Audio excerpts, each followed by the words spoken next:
Tabii saat 18'de seslendir. Düm etiti maçta videosu dedi. Saat bugün yeter videosu çekiyoruz. Hadi arkadaşlarımı tanıyalım.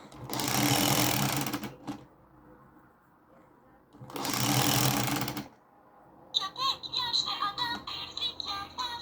Güm güm güm davul çalar. Hadi dergilerin göbek yesin. Yaşlı adam evde gitsin.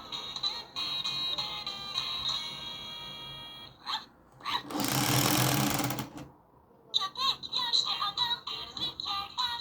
Güm güm güm davul çalar. Hadi dergilerin göbek yesin. Yaşlı adam evde gitsin.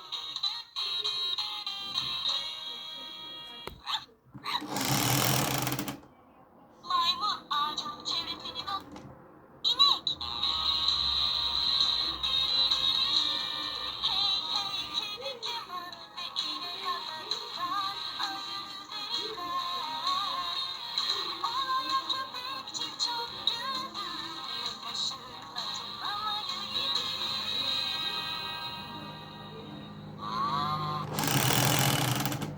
Şimdi şarkı zamanı. İnek. Hey hey kedi Kemal ve inek anlatırlar ayın üzerinden.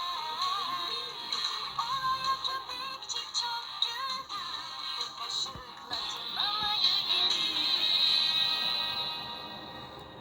Hafta sonu Festival hafta saat 18'de etiti köpekte tedarik ses kaldı.